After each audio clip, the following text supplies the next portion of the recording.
Jimmy अभी किसी और की गर्लफ्रेंड को देखकर मजे से बात ही कर रहा था कि तभी पूरी तरह से हथियारों से लैस एजेंट्स उसके बड़े से घर में घुस आए। वो जरा भी नहीं घबराया, बस शांति से अपने दोनों हाथ ऊपर कर लिए। यहाँ तक कि जब एक एजेंट ने उसका गला बुरी तरह से पकड़ा तब भी जिमी के चेहरे पर एक हल्की सी मुस्कान थी। क्या अभी हंसी आ रही है? एजेंट ने जिमी को जोर से जमीन पर पटक दिया और उसे हथकड़ी पहना दी। उन्हें उसके घर से सिर्फ दसियों किलो ड्रग्स ही नहीं मिले बल्कि भारी मात्रा में हथियार, गोलियां और बेशुमार कैश भी मिला। इतना सब होने के बाद भी जिमी बिल्कुल शांत था, लेकिन जब एजेंट्स को 2 भारी हथियार मिले तब जाकर उसकी आंखों में थोड़ी हलचल हुई। जिमी को ये नहीं पता था कि शुरू से लेकर आखिर तक ये सब एक बहुत बड़ी साजिश का हिस्सा था और वो इसका सबसे अहम मोहरा था। जिमी को अस्थायी तौर पर जेल में डाल दिया गया और कोर्ट की सुनवाई का इंतजार किया जाने लगा। उसे लगा था कि उसके पिता, जो एक रिटायर्ड पुलिस वाले हैं, उसे बचाने का कोई न कोई तरीका जरूर निकाल लेंगे, लेकिन ऐसा नहीं हुआ। उसके पिता उसके लिए एक अच्छी और एक बुरी खबर लेकर आए। बुरी खबर ये थी कि उसके घर से बहुत सारा गैर कानूनी सामान मिला है, इसलिए उसे कई सालों की जेल हो सकती है। अच्छी खबर ये थी कि उसके पिता ने अपने संपर्कों से एक वकील से बात की है। अगर जिमी कोर्ट में अपना गुनाह कबूल कर लेता है तो उसकी सजा कम होकर सिर्फ 5 साल रह जाएगी, और अगर जेल में उसका बर्ताव अच्छा रहा तो वो 2 साल में ही बाहर आ सकता है। अब तक जो भी हुआ था उसे देखते हुए यही सबसे अच्छा रास्ता था। कोर्ट में जिमी ने बिल्कुल वैसा ही किया जैसा उसके पिता ने कहा था। उसने बिना किसी हिचकिचाहट के अपने सारे गुनाह कबूल कर लिए। उसे लगा कि अब जज बस एक औपचारिकता पूरी करेंगे और उसे वही सजा सुनाएंगे जिसकी उसे उम्मीद थी। लेकिन उसने सपने में भी नहीं सोचा था कि जज का फैसला बिल्कुल अलग होगा, क्योंकि जिमी के पास से कई भारी हथियार मिले थे और साथ ही बड़ी मात्रा में ड्रग्स भी थी। इसलिए जज ने उसे सबसे कड़ी सजा देने का फैसला किया। इस फैसले से न सिर्फ जिमी हैरान रह गया बल्कि उसके पिता के भी होश उड़ गए। लेकिन एक बात तो साफ थी कि उन दोनों बाप बेटे को उस वकील ने धोखा दिया था। लेकिन अब तीर कमान से निकल चुका था। जिमी के हाथ पैर मारने से कुछ नहीं होने वाला था। कुछ महीनों की जेल ने जिमी को कमजोर नहीं किया, बल्कि उसने अपने दोस्त बनाने के हुनर का पूरा फायदा उठाया। जेल के अंदर उसका काफी दबदबा बन गया था। एक दिन जेल का एक गार्ड उसे अकेले एक कमरे में ले गया जहां 2 जाने पहचाने अजनबी बैठे थे। जिमी ने एक ही नजर में उस सफेद दाढ़ी वाले आदमी को पहचान लिया। ये वही वकील बॉब था जिसने उसे फंसाया था। इससे पहले कि जिमी कुछ पूछ पाता, लॉरेन ने खुद को इंट्रोड्यूस किया। उसने बताया कि वो FBI से लॉरेन है और उसने साफ कहा कि उसे पता है कि जिमी ने इन 7 महीनों में जेल में बड़े मजे किए हैं। उसने न सिर्फ ज्यादातर गैंग्स के साथ अच्छी बना ली है बल्कि अपनी पहचान का फायदा उठाकर एक साइड बिजनेस भी शुरू कर लिया है जहां वो आधे घंटे के हिसाब से काफी अच्छी कमाई कर रहा है। और उनका जिमी के बारे में पहले से ही इतनी छानबीन करने का यही कारण था कि FBI को उसका ये दोस्त बनाने का हुनर बहुत पसंद आया। लॉरेन ने बात को गोल गोल नहीं घुमाया और सीधे मुद्दे पर आ गया। वो जिमी के साथ एक सौदा करना चाहता था। अगर जिमी एक दूसरी जेल में जाने को तैयार हो जाए और वहां लैरी नाम के एक साइको मुजरिम से दोस्ती कर ले और उससे लड़कियों के मर्डर का सच और उनकी लाशों के ठिकानों का पता लगा ले, तो इसके बदले में जिमी की 10 साल की सजा पूरी तरह माफ कर दी जाएगी और वो उसी वक्त आजाद हो जाएगा। ये ऑफर सुनने में किसी लॉटरी के लगने जैसा था, लेकिन इसके पीछे का टतरा जिमी की जान भी ले सकता था। लैरी वो शैतान था जिसने पूरी अमेरिकी पुलिस की नाक में दम कर रखा था। उसने कुछ ही सालों के अंदर कई जवान लड़कियों का बेरहमी से मर्डर किया था और इस आदमी को साफ सफाई की एक अजीब सी बीमारी थी। हर बार मर्डर करने के बाद वो क्राइम सीन को बिल्कुल साफ कर देता था, यहाँ तक कि मरने वाले के कपड़े भी तह करके रख देता था। यही वजह थी कि पुलिस को इतने सालों में कोई भी सुराग नहीं मिल पाया था। लेकिन कुछ दिन पहले सालों पुराने एक केस में एक नया सुराग मिला, जिसकी वजह से आखिरकार इस आदमी की एक कमजोरी पुलिस के हाथ लगी। वो केस एक मक्के के खेत में हुए मर्डर का था और उस केस के इकलौते चश्मदीद गवाह ने बताया था कि कातिल एक गोरा आदमी था जो एक चमकदार ग्रे रंग की पिकअप ट्रक चला रहा था। इसके अलावा पुलिस के पास कोई और सुराग नहीं था और ये अधूरी जानकारी कातिल को पकड़ने के लिए काफी नहीं थी, इसलिए ये केस ठंडे बस्ते में डाल दिया गया था। फिर कुछ दिन पहले पुलिस चीफ को अचानक एक शिकायत मिली। शिकायत करने वाली लड़की ने बताया कि घर जाते वक्त उसे एक वैन चलाने वाले एक अजीब से आदमी ने फॉलो किया था और उस वैन का रंग बिल्कुल ग्रे था। ये सुनते ही पुलिस चीफ ने तुरंत इस सुराग को उस सालों पुराने लड़की वाले केस से जोड़ दिया। गाड़ी के नंबर से चीफ ने पता लगाया कि इस गाड़ी की पिछले 1 साल में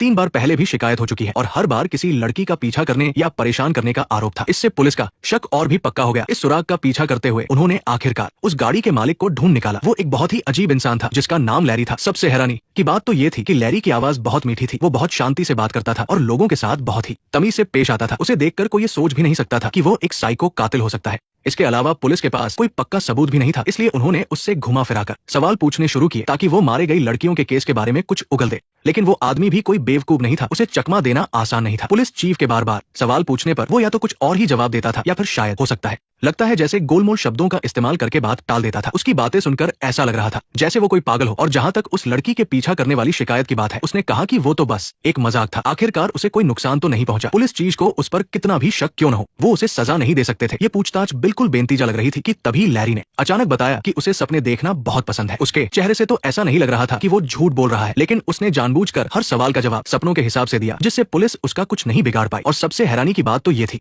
कि लैरी थोड़ी देर चुप रहा और फिर अपनी बात बदलते हुए बोला कि उसने सपने में मर्डर नहीं किया, बल्कि मर्डर करने के बाद उसे बहुत सारे सपने आए। उसके ऐसे बिना सिर पैर के जवाबों ने पुलिस को पूरी तरह से उलझा दिया, यहाँ तक कि हमेशा शांत रहने वाले पुलिस चीफ को भी गुस्से में हंसी आ गई। उन्हें समझ आ गया कि ऐसे बात नहीं बनेगी, इसलिए पुलिस चीफ ने सीधे मारे गए लड़की की फोटो निकाल कर दिखा दी। फोटो देखते ही लैरी एकदम से भड़क गया और वहां से मुड़कर वापस अपनी माँ के पास घर जाने लगा। चूंकि उनके पास कोई सबूत नहीं था, इसलिए उन्हें उसे जाने देना पड़ा। लेकिन लैरी की इस हरकत से पुलिस चीफ का शक और भी गहरा हो गया। इसके बाद पुलिस चीफ ने FBI में काम करने वाले अपने दोस्त लॉरेन से बात की और उसे इस केस की पूरी कहानी बताई। अपनी पहचान के जरिए उन्होंने एक लाई डिटेक्टर मशीन मंगवाई ताकि इस मशीन से लैरी सच उगल दे और कुछ काम की जानकारी मिल सके। लेकिन लैरी अब भी अपने उसी अंदाज में था। एजेंट्स के सवालों के जवाब में लैरी ने फिर से अपनी बकवास शुरू कर दी और इधर उधर की बातें करने लगा और केस के बारे में कुछ भी सीधा जवाब नहीं दिया। हारकर एजेंट ने मारे गए लड़की की फोटो निकाली, लेकिन इस बार लैरी ने कोई ड्रामा नहीं किया। वो बाइक चला रही थी, मैं खड़ा हुआ और उससे बात करना बंद कर दिया। वो बहुत अच्छी थी, शुरुआत में बहुत अच्छी थी, फिर नहीं रही। वो हमेशा से बहुत अच्छी थी जब तक कि वह उदास नहीं हो गई। बहुत उदास। ऐसा कब हुआ? जब वो उदास हुई तब वो मेरी गाड़ी में थी और फिर खेत में। अरे भाई, अगर तुम एक जवान लड़की को ऐसे मक्के के खेत में ले जाओगे तो क्या वो उदास नहीं होगी? एजेंट के और सवाल पूछने पर उसने न सिर्फ मर्डर की बिल्कुल सही जगह बता दी, बल्कि यहाँ तक कि ये भी कबूल कर लिया कि कुछ दिन पहले जिस कॉलेज की लड़की का मर्डर हुआ था वो भी उसी का काम था। उसने मर्डर करने के पूरे तरीके को भी साफ साफ बता दिया और ये सारी बातें बिल्कुल सीक्रेट थी, जो पुलिस ने कभी किसी को नहीं बताई थी। साफ हो चुका था कि यही वो इंसान था जिसे पुलिस सालों से ढूंढ रही थी। पुलिस चीफ ने तुरंत एक गुनाह कबूलने का कागज निकाला। बस उस पर उसके साइन करते ही उसे जेल की सलाखों के पीछे डाला जा सकता था। सबको लगा था कि ये चालाक आदमी इतनी आसानी से साइन नहीं करेगा, लेकिन लैरी ने बिना कुछ सोचे समझे पेन उठाया और साइन कर दिए। सबको लगा कि चलो अब तो केस खत्म हो गया। लेकिन जब पुलिस ने लैरी के घर की तलाशी ली तो उन्हें वहां कोई भी ऐसा सुराग नहीं मिला। यहाँ तक कि उसकी गाड़ी की डिक्की भी बिल्कुल साफ थी, उसमें भी मर्डर से जुड़ा कोई सुराग नहीं था। लेकिन अच्छी बात यह थी कि लैरी अपना गुनाह कबूल कर चुका था। फिर भी पुलिस चीफ के पैरों तले जमीन तो तब खिसक गई जब उसे जेल ले जाते वक्त ये आदमी अचानक अपनी बात से मुकर गया। उसने कहा कि उसने जो कुछ भी बताया था वो सब तो बस उसने सपने में देखा था और पुलिस चीफ के डराने धमकाने की वजह से मजबूरी में आकर उसने उन पेपर्स पर साइन किए थे। सबसे बड़ी परेशानी की बात तो ये थी कि उसके भाई ने उसके लिए एक अच्छा वकील भी कर लिया था। कोर्ट में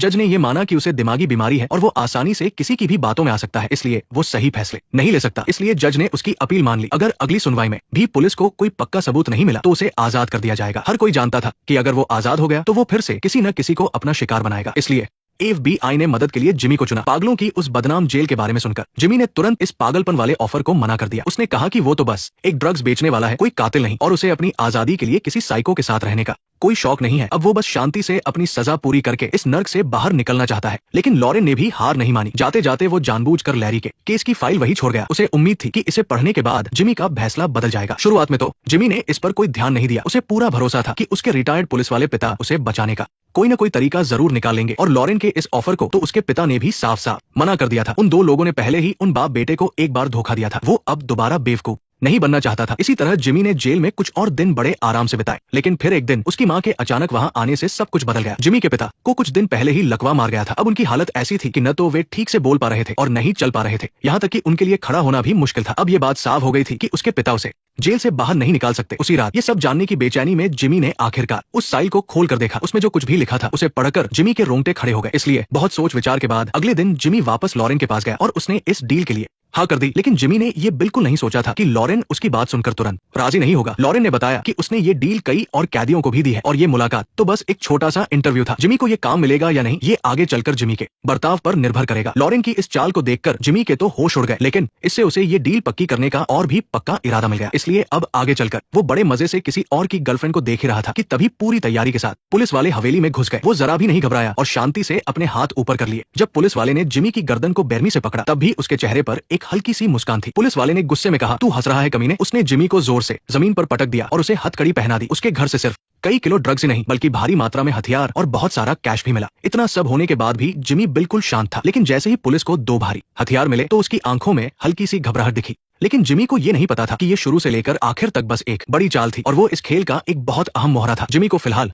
जेल में डाल दिया गया था और अब उसे कोर्ट के फैसले का इंतजार था। उसे लगा था कि उसके रिटायर्ड पुलिस अफसर पिता उसे बचाने का कोई ना कोई रास्ता जरूर निकाल लेंगे। लेकिन उसके पिता उसके लिए 2 खबरें लेकर आए। बुरी खबर यह थी कि जिमी के घर से भारी मात्रा में गैर कानूनी चीजें मिली है जिसके लिए उसे कई सालों की सजा हो सकती है। और अच्छी खबर यह थी कि उसके पिता ने अपने एक जान पहचान वाले वकील से बात की है। अगर जिमी कोर्ट में अपना गुनाह कबूल कर लेता है तो उसकी सजा कम होकर 5 साल की हो जाएगी और अगर वो जेल में अच्छे से रहा तो शायद 2 साल में ही बाहर आ सकता है। हालात को देखते हुए ये वाकई उसके लिए सबसे सही फैसला था। कोर्ट में जिमी ने अपने पिता के कहे अनुसार अपने सारे जुर्म बिना किसी झिझक के कबूल कर लिए। उसे लगा कि अब बस कोर्ट की फॉर्मेलिटी पूरी होगी और उसे मनचाही सजा मिल जाएगी। लेकिन उसने सपने में भी नहीं सोचा था कि जज का फैसला बिल्कुल अलग होगा। चूंकि जिमी के पास अवैध रूप से कई भारी हथियार और बड़ी मात्रा में ड्रग्स थे, इसलिए जज ने उसे सबसे कड़ी सजा देने का फैसला किया। इस फैसले ने न सिर्फ जिमी को चौंका दिया बल्कि उसके पिता के भी होश उड़ गए थे। एक बात तो तय थी कि बाप बेटे दोनों को उस वकील ने बहुत बड़ा धोखा दिया था, लेकिन अब तीर कमान से निकल चुका था और जिमी चाहे कितनी भी कोशिश कर ले कुछ नहीं होने वाला था। महीनों की जेल की जिंदगी ने जिमी का हौसला तोड़ने के बजाय उसे अपनी नेटवर्किंग की कला का भरपूर इस्तेमाल करना सिखा दिया था। अब वो जेल में बहुत अच्छी तरह से सेटल हो चुका था। एक दिन गार्ड उसे अकेले एक कमरे में ले गया जहाँ दो जाने पहचाने अजनबी बैठे थे। जिमी ने तुरंत उस सफेद दाढ़ी वाले आदमी को पहचान लिया जिसने उसे धोखा दिया था। उसका नाम न्यूबार था। इससे पहले कि जिमी कुछ पूछता, एक आदमी ने खुद को इंट्रोड्यूस किया। उसने बताया कि वो FBI से है और उसका नाम लॉरेन है। उसने साफ कहा कि उन्हें पता है कि जिमी ने पिछले 7 महीने जेल में बहुत मजे से बिताए हैं। वो न सिर्फ ज्यादातर गैंग्स के साथ अच्छे से रहता है बल्कि अपने कॉन्टैक्ट्स का इस्तेमाल करके उसने अपना एक साइड बिजनेस भी शुरू कर दिया है। वो आधे घंटे के हिसाब से काम करके बहुत सारा पैसा कमा रहा है और उन्होंने जिमी के बारे में पहले से ही इतनी जांच पड़ताल इसलिए की थी क्योंकि एजेंसी को उसकी बेहतरीन सोशल स्किल्स में दिलचस्पी थी। लॉरेन ने बिना कोई बात घुमाए सीधा मुद्दे पर आते हुए जिमी के सामने एक डील रखी। अगर जिमी किसी दूसरी जेल में शिफ्ट होने और लैरी नाम के एक खूंखार कैदी से दोस्ती करके लड़कियों के मर्डर के बारे में उसका गुनाह कबूल करवाने और लाशों का पता लगाने के लिए तैयार हो जाए तो बदले में जिमी की 10 साल की सजा पूरी तरह से माफ कर दी जाएगी और वो तुरंत आजाद हो जाएगा। ये डील सुनने में तो किसी सपने के सच होने जैसी लग रही थी, लेकिन इसके पीछे का खतरा जिमी की जान लेने के लिए काफी था। लैरी ने पूरे अमेरिका की पुलिस की नाक में दम कर रखा था। इस हैवान ने कुछ ही सालों के अंदर कई जवान लड़कियों का बेमी से मर्डर किया था और इस आदमी को साफाई की बहुत बड़ी बीमारी थी। हर बार मर्डर करने के बाद वो पूरी जगह को एकदम साफ कर देता था, यहाँ तक कि वह मरने वाली लड़कियों के कपड़े भी तह करके रखता था, जिसकी वजह से पुलिस को सालों तक कोई सुराग नहीं मिल पाया। कुछ समय पहले ही एक पुराने केस में नया सुराग मिलने से पुलिस को इस आदमी के खिलाफ कुछ सबूत मिले। वो मर्डर एक खेत में हुआ था और इकलौते गवाह ने बताया कि कातिल एक गोरा आदमी था जो एक चमचमाती ग्रे रंग की वैन चला रहा था। इसके अलावा कोई और सुराग नहीं था और इतने कम सुरागों के साथ कातिल को पकड़ना नामुमकिन था, इसलिए इस केस को वही बंद कर दिया गया। फिर कुछ दिनों पहले पुलिस चीफ को अचानक एक चिट्ठी मिली। चिट्ठी भेजने वाले ने बताया कि घर लौटते समय एक अजीब आदमी वैन में उसका पीछा कर रहा था और उस वैन का रंग ग्रे था। ये सुनते ही पुलिस चीफ ने तुरंत इस सुराग को उस पुराने मर्डर केस के साथ जोड़कर देखा। गाड़ी के नंबर से पुलिस चीफ को पता चला कि पिछले 1 साल में इस गाड़ी की 3 बार शिकायत दर्ज की गई थी और तीनों बार लड़कियों का पीछा करने और उन्हें परेशान करने का आरोप था। इससे उनका शक और गहरा हो गया और इस सुराग का पीछा करते हुए आखिरकार वे उस गाड़ी के मालिक तक पहुंच ही गए। ये एक अजीब सा दिखने वाला आदमी था, लेकिन हैरानी की बात यह थी कि उसकी आवाज बहुत मीठी और शांत थी। वो सबसे बहुत प्यार से पेश आता था। उसे देखकर कोई सोच भी नहीं सकता था कि वो एक खूंखार कातिल हो सकता है। पुलिस के पास कोई पक्का सबूत भी नहीं था, इसलिए उन्होंने उससे बातों बातों में पूछताछ शुरू की ताकि वो लड़कियों के मर्डर से जुड़ी कोई जानकारी उगल दे। लेकिन वो आदमी भी कोई बेवकूफ नहीं था। उसे फंसाना इतना आसान नहीं था। पुलिस चीफ के बार बार सवाल पूछने पर वो या तो बात घुमा देता या फिर शायद हो सकता है ऐसा कुछ जैसे गोलमोल जवाब देकर बात टाल देता। उसकी बातें सुनकर तो वह एकदम पागल लग रहा था और लड़कियों का पीछा करने की शिकायत पर उसने कहा कि वो तो बस मजाक कर रहा था। चूंकि किसी को कोई नुकसान नहीं पहुंचा था, इसलिए पुलिस चीफ शक होने के बावजूद उस पर कोई जुर्म साबित नहीं कर सकते थे। ऐसा लग रहा था कि ये बातचीत भी बेनतीजा निकलेगी। तभी लैरी ने अचानक कहा कि उसे सपने देखना बहुत पसंद है। उसके चेहरे के भाव देखकर तो वो सच ही बोल रहा था, लेकिन वो सपनों के हिसाब से जवाब दे रहा था, जिससे पुलिस भी कंफ्यूज हो गई। और सबसे ज्यादा हैरानी तो उन्हें तब हुई जब लैरी ने थोड़ी देर बाद अपनी बात बदलते हुए कहा कि उसने सपने में लड़की को नहीं मारा था, बल्कि उसे मारने के बाद उसने कई सपने देखे थे। उसके इन बेतुके और गोलमोल जवाबों ने वहां मौजूद सभी पुलिस वालों का दिमाग चकरा दिया। यहाँ तक कि हमेशा शांत रहने वाले पुलिस चीफ को भी अब गुस्सा आने लगा था। जब पुलिस चीफ को लगा कि बात नहीं बन रही है तो उसने सीधा उस लड़की की फोटो निकाली। फोटो देखते ही लैरी अचानक बहुत घबरा गया और तुरंत उठकर अपनी माँ के पास जाने की जिद करने लगा। सबूत न होने की वजह से पुलिस को भी उसे जाने देना पड़ा, लेकिन लैरी की इस हरकत ने पुलिस चीफ का शक और बढ़ा दिया। इसलिए पुलिस चीफ ने FBI में काम करने वाले अपने दोस्त लॉरेन को इस पूरे केस के बारे में बताया और अपने संपर्कों का इस्तेमाल करके एक लाई डिटेक्टर मशीन मंगवाई ताकि लैरी से सच उगलवाया जा सके। लेकिन लैरी अभी भी उनके जाल में नहीं फंस रहा था। ऑफिसर के सवाल पूछने पर लैरी ने फिर से बकवास करना शुरू कर दिया और इधर उधर की बातें करने लगा। परेशान होकर ऑफिसर ने फिर से उस लड़की की फोटो निकाली, लेकिन इस बार लैरी ने कोई ड्रामा नहीं किया। उसने कहा वो एक बाइक पर थी। मैं खड़ा हुआ और उससे बात करना बंद कर दिया। वो बहुत अच्छी थी। शुरू में वो बहुत अच्छी थी, लेकिन बाद में वो बदल गई। वैसे वो हमेशा अच्छी ही रहती थी, बस वो बहुत उदास थी, बहुत उदास। वो कहा थी जब वो इतनी उदास थी वो मेरी गाड़ी में थी और फिर खेत में थी। बाप रे, उसे खेत में ले जाया गया था। कोई भी जवान लड़की क्या उदास नहीं होगी? ऑफिसर की और सख्ती से पूछताछ करने पर उसने न केवल मर्डर की सही जगह बता दी, बल्कि ये भी मान लिया कि कुछ समय पहले एक कॉलेज स्टूडेंट का मर्डर भी उसी ने किया था। उसने पूरी बारीकी से बताया कि उसने उन्हें कैसे मारा और ये केस से जुड़ी वो बातें थी जो पुलिस ने अभी तक मीडिया को नहीं बताई थी। साफ हो गया था कि वो वही खूंखार सीरियल किलर था जिसे वे कई सालों से ढूंढ रहे थे। पुलिस चीफ ने तुरंत एक कंफेशन लेटर प्रिंट करवाया। बस उसके साइन करते ही वो हमेशा के लिए सलाखों के पीछे पहुंच जाता। सबको लगा था कि ये चालाक आदमी आसानी से कागज पर साइन नहीं करेगा, लेकिन हैरानी की बात है कि लैरी ने बिना कुछ सोचे समझे तुरंत साइन कर दिए। सबको लगा कि अब कहानी यही खत्म हो गई है, लेकिन जब पुलिस ने लैरी के घर की तलाशी ली तो उन्हें वहां से कोई सुराग नहीं मिला। यहाँ तक कि उसकी गाड़ी के अंदर भी जरा सी धूल नहीं थी। उन्हें केस से जुड़ा एक भी सुराग नहीं मिला। खैर, अच्छी बात यह थी कि लैरी ने अपना जुर्म कबूल कर लिया था, लेकिन पुलिस चीफ को सबसे बड़ा झटका तब लगा जब उसे जेल ले जाते समय उस आदमी ने अचानक अपनी बात से पलटते हुए बयान बदल दिया। उसने कहा कि उसने पहले जो कुछ भी बताया था वो सब सिर्फ उसके सपनों की बातें थी और पुलिस चीफ के दबाव डालने की वजह से उसे मजबूरी में उस कागज पर साइन करने पड़े। सबसे बड़ी परेशानी की बात यह थी कि उसके भाई ने उसके लिए एक वकील का इंतजाम कर लिया था। कोर्ट में जज ने इस बात पर ध्यान दिया कि लैरी को दिमागी बीमारी है और लोग उसे आसानी से भड़का सकते हैं, जिससे वो सही फैसले नहीं ले सकता। इसलिए जज ने उसकी अपील मंजूर कर ली। अगर अगली सुनवाई में पुलिस कोई पक्का सबूत पेश नहीं कर पाई तो लैरी बेकसूर छूट जाएगा। हर कोई जानता था कि अगर वो वापस समाज में आया तो वो फिर से ऐसे ही भयानक जुर्म करेगा। इसलिए FBI ने जिमी से मदद मांगने का फैसला किया। जब जिमी ने पागलों की उस कुख्यात जेल के बारे में सुना तो उसने तुरंत ही इस अजीब से प्रपोजल को मना कर दिया। वो सिर्फ एक ड्रग डीलर था, कोई कातिल नहीं, और वो अपनी आजादी के लिए किसी साइको के साथ उलझना नहीं चाहता था। वो बस शांति से अपनी सजा काटना चाहता था और फिर इस भयानक जगह से जाना चाहता था। लेकिन लॉरेन ने हार नहीं मानी। जाने से पहले उसने जानबूझकर लैरी की केस फाइल वही छोड़ दी, इस उम्मीद में कि जिमी उसे पढ़कर शायद अपना फैसला बदल ले। कम से कम मैं तुम्हें पढ़ने के लिए कुछ देकर जा रहा हूँ। शुरू में जिमी ने इस पर कोई ध्यान नहीं दिया क्योंकि उसे पूरा यकीन था कि उसके रिटायर्ड पुलिस अफसर पिता जरूर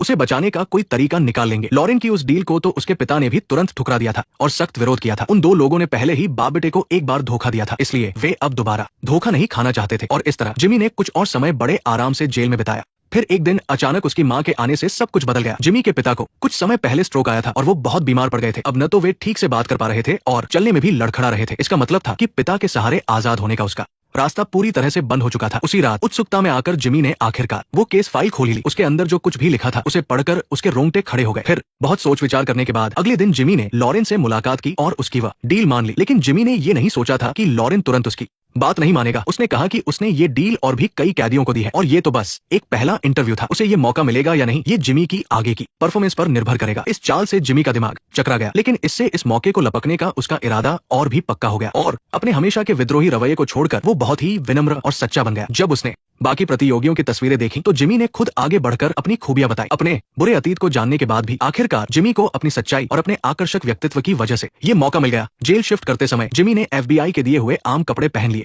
ताकि वह उस खतरनाक जेल में आसानी से घुल मिल सके जहां खूंखार अपराधियों को रखा जाता था। किसी को शक ना हो इसलिए FBI ने जिमी को एक हथियार तस्कर की झूठी पहचान दी थी। लेकिन मिशन को सुरक्षित रखने के लिए जिमी के इस अंडरकवर मिशन के बारे में सिर्फ जेल के वार्डन और डॉक्टर को ही पता था, बाकी किसी को भी इसकी भनक तक नहीं थी। इसके अलावा लॉरेन भी जिमी की गर्लफ्रेंड बनकर समय समय पर उससे मिलने आती रहती थी। इसका एक कारण तो लोगों की नजरों से बचना था और दूसरा कारण केस की प्रोग्रेस पर नजर रखना था ताकि वो जिमी की मदद कर सके। लॉरेन का ये प्लान सुनकर जिमी का मन तो कर रहा था कि वो अभी ट्राई करे, लेकिन फिलहाल काम ज्यादा जरूरी था। एक और खास बात, लॉरेन ने उसे चेतावनी दी थी कि अगर मिशन के दौरान जिमी की अपनी किसी गलती की वजह से उसकी सजा बढ़ गई तो उनके बीच की डील खत्म हो जाएगी और जिमी को हमेशा के लिए उसी जेल में अपनी सजा काटनी पड़ेगी। शुरुआत में जिमी इस मिशन को पूरा करने के लिए पूरे जोश में था, लेकिन जब गाड़ी सच में जेल के दरवाजे तक पहुंची तो जिमी के कदम पीछे हटने लगे। वैसे इसमें जिमी की भी कोई गलती नहीं थी, आखिर वो कोई प्रोफेशनल अंडरकवर एजेंट तो था नहीं। उसने कोई खास ट्रेनिंग नहीं ली थी। इस मिशन में थोड़ी सी भी चूक होने पर न सिर्फ उसकी आजादी छिन जाती बल्कि उसकी जान भी जा सकती थी। वो अपनी जान जोखिम में नहीं डालना चाहता था। शुक्र है कि साथ आए लोगों के बहुत समझाने पर जिमी ने खुद को संभाला और मिशन पूरा करने के लिए मान गया। अब उसके पास पीछे हटने का कोई रास्ता नहीं था, केवल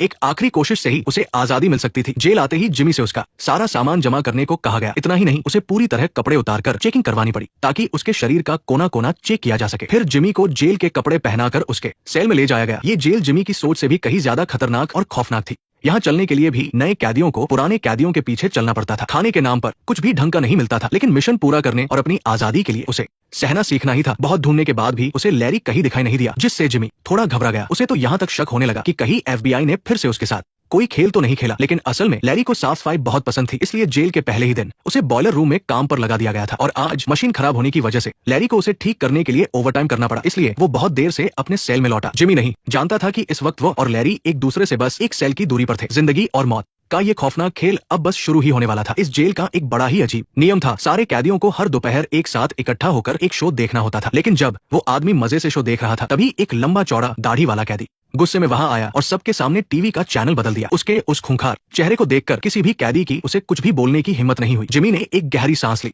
और धीरे से उठकर सीधे टीवी के पास गया और चैनल वापस बदल दिया। ऐसा करते ही सारे कैदियों की नजर उस पर पड़ गई। क्या तुम उस बैकग्राउंड को बदलना चाहते हो? नहीं, मुझे नहीं बदलना। ठीक है, अभी नहीं। इससे पहले कि वो दाढ़ी वाला आदमी कुछ समझ पाता, जिमी उस पर टूट पड़ा। उसने दाढ़ी वाले के चेहरे पर मुक्कों की बारिश कर दी। ये देखकर पास खड़े खूंखार कैदियों की भी आंखें फटी की फटी रह गई। शुक्र है कि गार्ड्स ने जिमी को खींचकर वहां से हटा दिया, नहीं तो मामला और बिगड़ जाता और इस वजह से जिमी को सीधा काल कोठरी में डाल दिया गया। अपने हाथों पर लगे खून को देखकर जिमी समझ गया कि उसके प्लान का पहला कदम पूरा हो गया है। दरअसल जिमी ने जानबूझकर पंगा लिया था और सजा भुगतने को तैयार था, क्योंकि उसका सिर्फ एक ही मकसद था, अमेरिका के सबसे खतरनाक सीरियल किलर लैरी के करीब जाना। इस इंसान ने न सिर्फ कई जवान लड़कियों का बेरहमी से कत्ल किया था, बल्कि उनकी लाशों के साथ रेप भी करता था। इससे भी ज्यादा डरावनी बात यह थी कि हर बार मर्डर के बाद वो क्राइम सीन को बड़ी सफाई से साफ कर देता था, जिससे इतने सालों तक पुलिस को कोई सुराग नहीं मिल पाया। थक हार कर पुलिस ने जिमी से बात की और उसे आजादी दिलाने का वादा किया, ताकि जिमी लैरी के करीब जाकर उससे उन लाशों को गाड़ने की जगह उगलवा सके। लेकिन मुसीबत ये थी कि जिमी ने कई बार लैरी से बात करने की कोशिश की, चाहे दवा की लाइन में हो या कैंटीन में जानबूझकर लैरी के सामने बैठना हो, लेकिन लैरी ने हमेशा उसे इग्नोर किया और उसे मुड़कर देखा तक नहीं। जिमी जानता था कि लैरी का भरोसा जीतने के लिए उसे एक सही मौके की तलाश थी, और जो कुछ भी अभी हुआ था वो उसी सही मौके का हिस्सा था।